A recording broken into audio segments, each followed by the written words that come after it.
Hi, friends. It is Tuesday. We are in the midst of the holiday of Sukkot.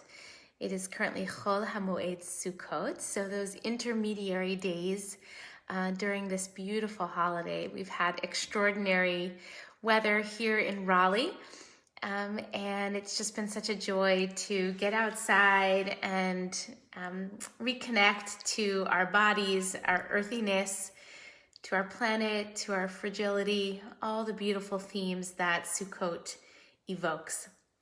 So for a short mincha moment, a moment of rest and pause and reconnection today, I thought that I would offer an invitation to consider the ways in which our bodies are actually Sukkot. So, of course, we can make the connections between so many qualities of the sukkah itself.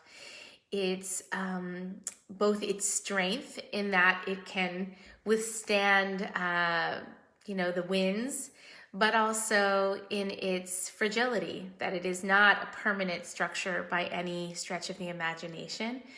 We have a roof, so there's a way in which our bodies are covered and protected, and yet also porous, able to see the stars through the roof of the sukkah, and for our bodies, able to transmit, bring in information and outside influence, and also to exchange that with the outside world from the inside. And of course, the Sukkot are really about being part of our journey of wandering. So, and certainly we are as bodies all in process. And the rabbis actually asked the question, what is it that the Sukkot specifically refer to? And some rabbis suggest that the Sukkot refer to the huts that we dwelled in when we arrived in the land of Israel. So in that sense, it kind of represents a home that symbolizes arriving, symbolizes landing and bounty of being able to reap the harvest of a long and difficult journey. For other rabbis, there is a thought that it is actually the huts that we dwelled in on the journey to the promised land. So those little places where we would encamp along the way, the wilderness, as we left Egypt and made our way toward the land of Israel. And there is still another third interpretation, which is that the Sukkot were not actually huts themselves, but were ananei kavod, clouds of glory, which is a very poetic way of describing the divine presence, which would hover and sort of travel with the Israelites on their journey to freedom and to redemption. And I think each one of these ideas actually models for us a different way of being embodied Sukkot. So on the one hand, our bodies are our homes, literally. They carry our souls, and they are the place that we work to arrive in through our spiritual practice, through all the various ways that we live, both the sacred and the mundane. So they are a place of home, of arrival.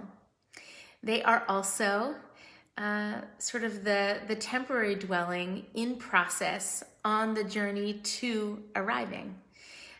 Just like those huts that the Israelites dwelled in as they made their way in the wilderness, always sort of inching closer and closer towards realization, towards that place we can call home. And finally, our bodies are a place for the indwelling presence of the divine to rest and to shelter us and to be that shelter for others. And so as we sit here for a couple of minutes, I just invite us to perhaps imagine our bodies as a sukkah, and maybe that the connotation of a sukkah is home, or as sort of journeying in process, becoming is more or less relevant and resonant. Maybe it's the third, maybe it's the ananei kavod, a manifestation of divine energy here, resting just for the moment. And maybe it's all three.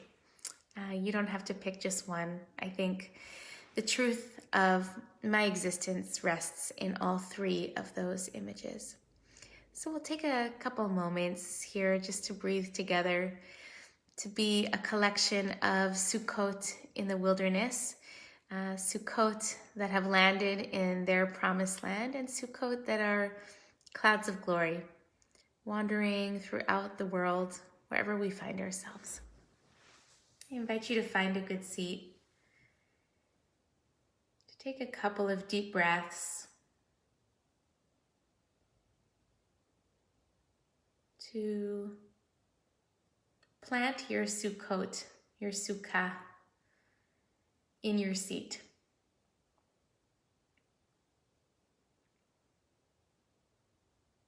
As you breathe in and out, maybe you feel the wind and the breeze moving through your Sukkah.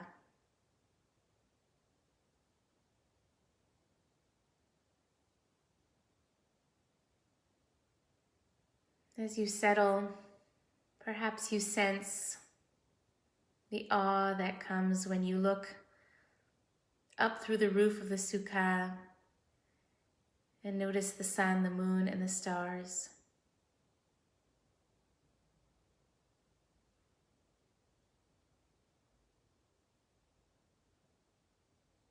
As you sit, perhaps you sense both the Sukkah's structure and fragility.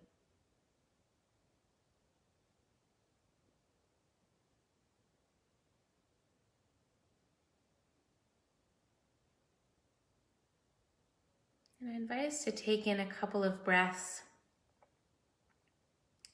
imbued with that sense of having arrived, like a sukkah planted in the land, having arrived at our destination and proclaiming that we are home. In these bodies, in this moment.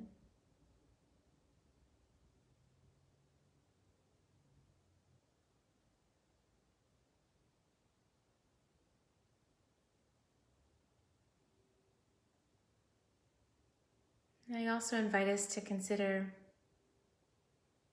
as we breathe, that these bodies, these Sukkot, are deeply involved in a process of their own liberation, their own journeying home, their own healing and becoming.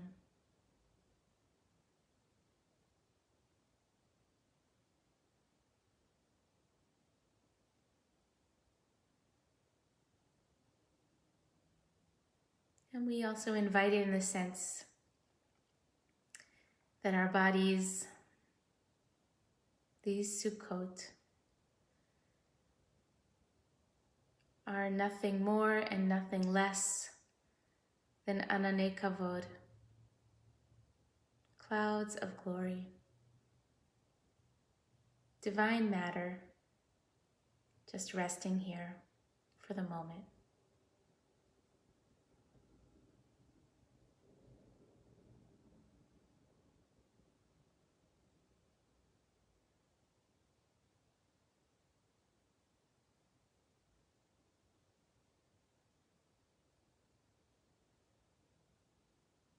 I wish everyone a Moadim L'Simcha, some days of joy. And remember that though this is Zman Simchatenu, it's a time of joy, that it's not just the kind of joy that comes from elation or just sheer and utter happiness or delight with what's come our way in the moment. Joy can come from just being fully present, here and now, with a quality of contentment and equanimity with what is. So I wish you all that and more. Moedim l'simcha.